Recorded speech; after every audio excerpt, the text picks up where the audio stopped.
tema del cual vamos a tratar en este momento es sobre la prueba nueva en el Código Orgánico General de Procesos. Como todos conocemos, este nuevo código, llamado por algunos oral, yo prefiero llamarlo por audiencias, tiene la particularidad de que la prueba debe ser ya sea anunciada o ya sea adjuntada a la demanda, dependiendo si es instrumental o si es alguna prueba que debe verificarse a futuro.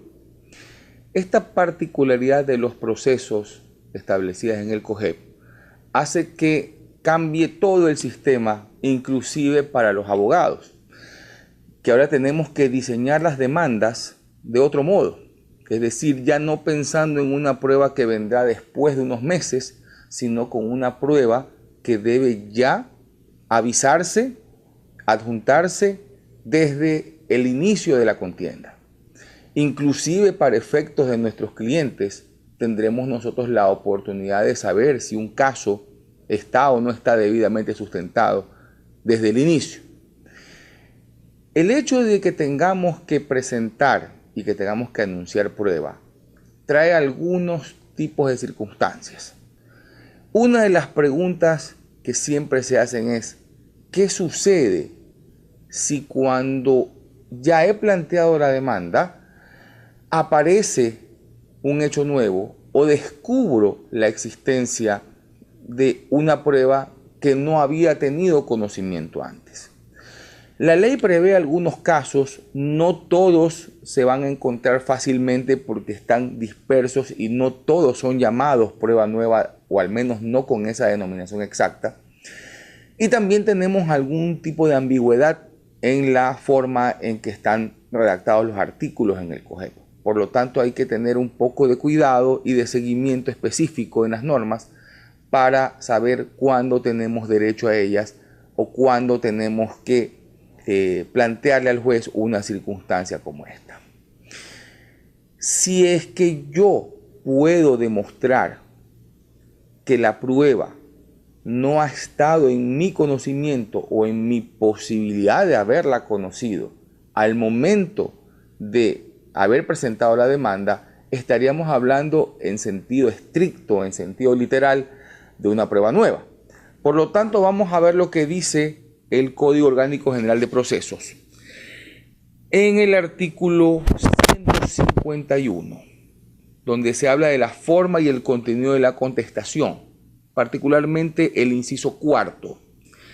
En el término de 3 días de calificada la contestación, se notificará con su contenido a la parte actora, quien en el término de 10 días podrá anunciar nueva prueba que se referirá a los hechos expuestos en la contestación. Este es el caso de prueba nueva más evidente que existe en el sistema por audiencias. ¿Por qué? Porque si bien yo conozco cuáles son las que favorecen a mi cliente cuando presento la demanda, es imposible que yo pueda adivinar qué es lo que va a plantear el demandado como argumentos en su defensa. Y obviamente, si de la argumentación que hace el demandado aparecen hechos o alegación de hechos que yo no podía suponer que iban a ser puestos a conocimiento del juzgador, yo tengo derecho a poder presentar prueba, en este caso nueva porque no es la que planteé en la demanda, contra esos hechos. Me explico mejor con un ejemplo. Si yo estoy demandando el cumplimiento de un contrato, cualquiera que éste sea, y parte de la contestación de la demanda o de las excepciones del demandado son que la firma que consta allí en ese contrato no es la de él, y agrega que además no podría ser la de él porque él estuvo de viaje fuera del Ecuador y que por lo tanto a esa fecha no podría aparecer un contrato suscrito por él. Eso me daría a mí, que soy el actor, los elementos para decirle al juez que en vista de que él ha afirmado que no ha estado en el Ecuador y en vista de que él ha afirmado que no es su firma, entonces yo pido sobre esos hechos prueba nueva. Por ejemplo, un examen grafológico, un examen pericial de la firma que consta en el contrato, o un informe o un certificado, una certificación del organismo respectivo de migración para ver cuáles han sido las salidas y entradas al país de esta persona y poder confirmar que lo que él dice es cierto. Es prueba que yo no pude presentar en la demanda porque no podía adivinar lo que él iba a contestar.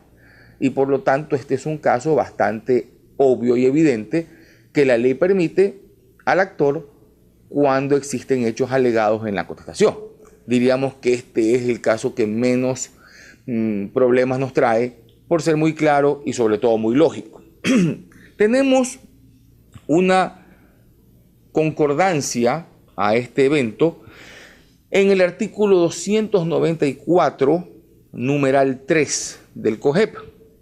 La audiencia preliminar se desarrollará conforme con las siguientes reglas. 3.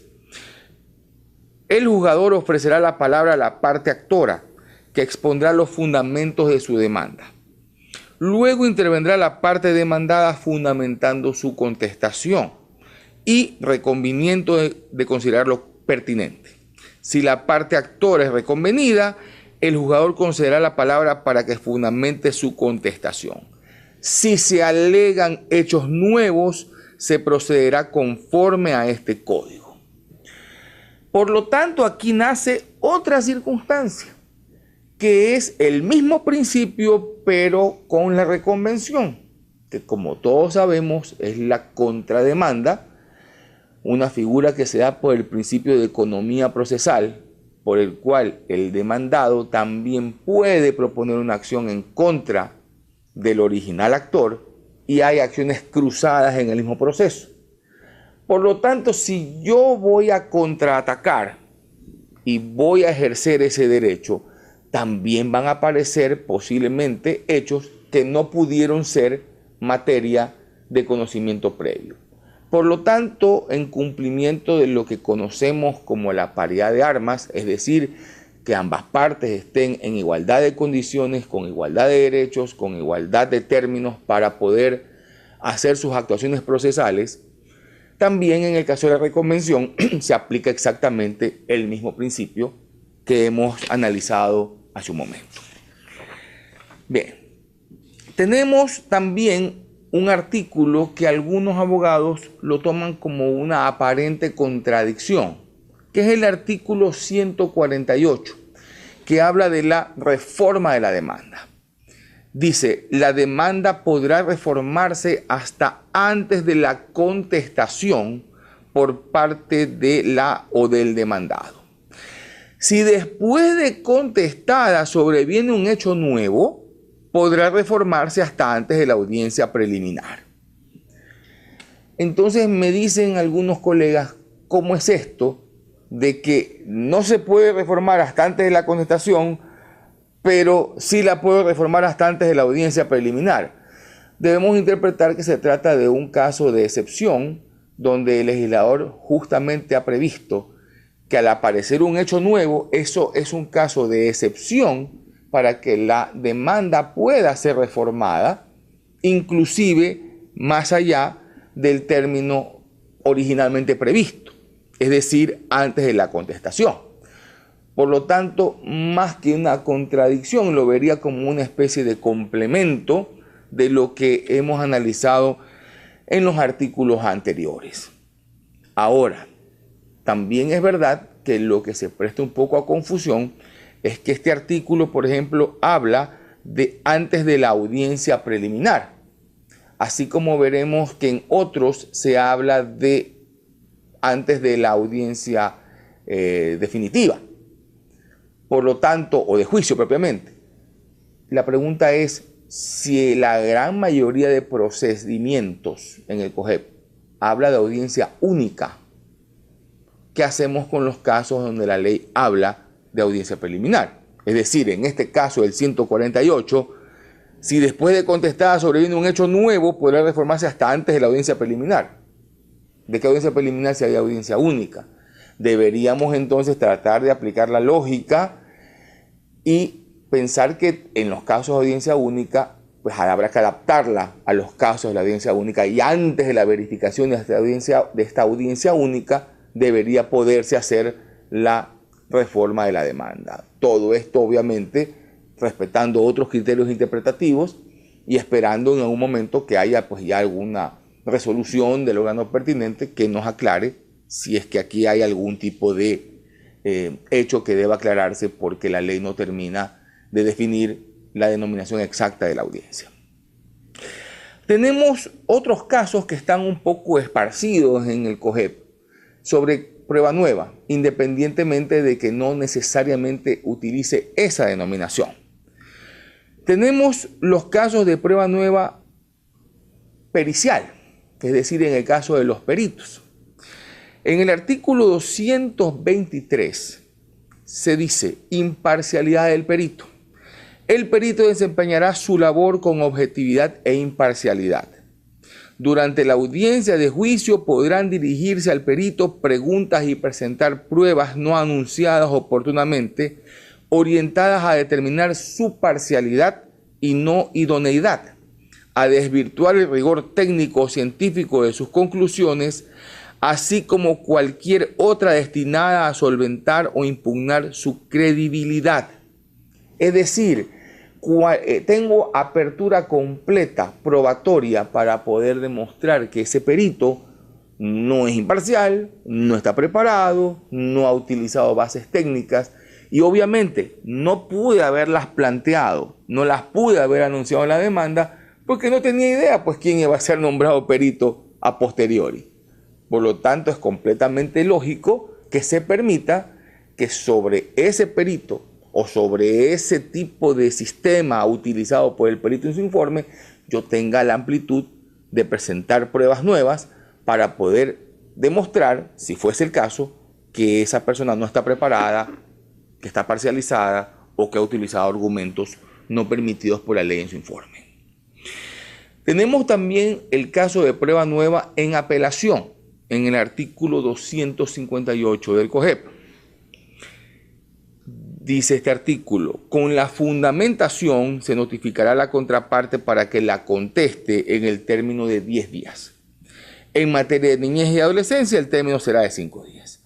Tanto en la fundamentación como en la contestación, las partes anunciarán la prueba que se practicará en la audiencia de segunda instancia exclusivamente si se trata de acreditar hechos nuevos. Por lo tanto, aquí entramos en una circunstancia muy especial.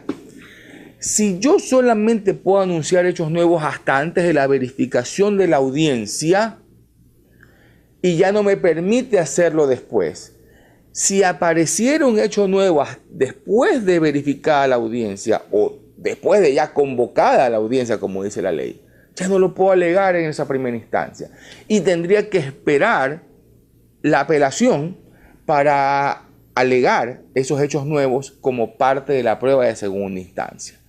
Es decir, tendríamos que estar muy atentos de si ese hecho nuevo se verifica en esa etapa procesal precisa y estar conscientes de que tendría que yo esperar para poderla interponer como parte de la apelación, como fundamento de la apelación en la segunda instancia. Algunas personas dicen, pero eso es ilógico. Lo que se intenta es evitar la mayor cantidad de incidentes, trabas, demoras, dilaciones, la palabra que les guste, en la fase ya de juzgamiento de la prueba o de valoración de la prueba y de dictar la resolución por parte del juez. Y entonces un hecho nuevo puede también ser un elemento que puede ser alegado como una estrategia o una maniobra. Y entonces la ley prefiere decir, si lo tiene, vamos a valorarlo en otro momento, que es en la apelación. Es un poco la intención de que no se haya planteado antes. Ahora, tenemos también, y en concordancia a lo que les acabo de decir, el artículo 100, primer inciso del COGEP. Inmutabilidad de la sentencia. Pronunciada y notificada la sentencia, cesará la competencia del jugador respecto a la cuestión decidida y no la podrá modificar en parte alguna, aunque se presenten nuevas pruebas.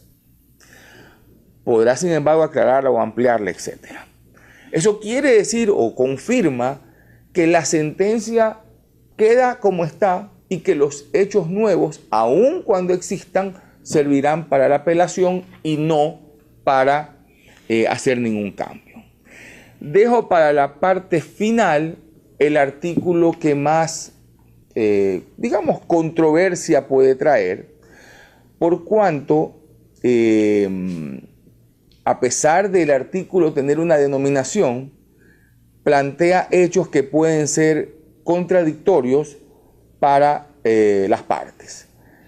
Estamos hablando particularmente del artículo, nos referimos precisamente al artículo 166 del Código Orgánico General de Procesos en el Ecuador, que es el que se denomina o tiene título prueba nueva y que trae muchas dudas. El artículo dice: se podrá solicitar prueba no anunciada en la demanda, contestación a la demanda, reconvención y contestación a la reconvención hasta antes de la convocatoria a la audiencia de juicio. Ya vimos este tema, si es audiencia de juicio, única, etc. Pero aquí viene el condicional. Siempre que se acredite que no fue de conocimiento de la parte a la que beneficia. Hasta ahí no tenemos ningún problema, porque si no tuvo conocimiento, obviamente es prueba nueva. El tema viene a continuación. O que, habiéndola conocido, no pudo disponer de la misma. El jugador podrá aceptar o no la solicitud de acuerdo con su sana crítica. Entonces aquí hay una doble observación.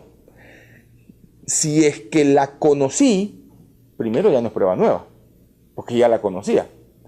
Pero lo más importante, más allá de lo semántico, es que dice que habiéndola conocido, no pudo disponer de la misma. Sin embargo, está claro en los artículos que hacen referencia a la demanda, que precisamente tengo que acudir a pedir el auxilio del juez cuando yo no tengo acceso a la prueba. Es decir, prueba que sí conozco, pero que no pude tener acceso a ella. Por lo tanto, este artículo vendría a ser un poco contradictorio o al menos habría que aclarar exactamente cuáles serían sus alcances cuando tenemos claras disposiciones que nos dicen que tenemos que ir ante el juez en la demanda a solicitarle su auxilio cuando queremos su intervención por la prueba que no se ha podido conseguir. Particularmente me refiero al artículo 142, donde el numeral 7 dice: el anuncio de los medios de prueba que se ofrece para acreditar los hechos. Se acompañará la nómina, etc. Si no tiene acceso a las pruebas documentales o periciales, se describirá su contenido con indicaciones precisas sobre el lugar en que se encuentren y la solicitud de medidas pertinentes para su práctica. Y el numeral 8 dice: la solicitud de acceso judicial a la prueba debidamente fundamentada, si es del caso. Entonces, si yo ya tenía la prueba conocida y no tenía acceso, tenía que haber utilizado esta norma. Por lo tanto, este artículo que acabamos de mencionar, lo vamos a decir con toda franqueza, se convierte en una puerta, en una ventana para las personas o las partes o los defensores que quieran decir: vea, no tuve acceso a ella, aunque la conocía, y usted me debe permitir esto como prueba nueva. Y si el juez le dice: ¿por qué no utilizó la potestad del numeral 7 y el numeral 8 del 142? Usted le va a decir: bueno, no los utilicé, pero tengo este artículo que me permite también este derecho y usted no me lo puede negar porque está establecido en el COGEP. Por lo tanto, es un tema que se ha analizado en algunos seminarios y que pues presenta cierta polémica que no está resuelta y que yo la dejo planteada para el análisis de todos ustedes que tendrán su criterio particular. Con esto pues he intentado dar una pequeña información o ayuda académica sobre este tema, que obviamente está en continuo análisis y desarrollo en el Ecuador, porque el COGEP ha entrado pues apenas desde el mes de mayo del año 2016 en aplicación completa. Y por lo tanto, pues hay todavía muchos temas que los jueces y los abogados estamos en continuo estudio para ver cuál será su aplicación más exacta a futuro.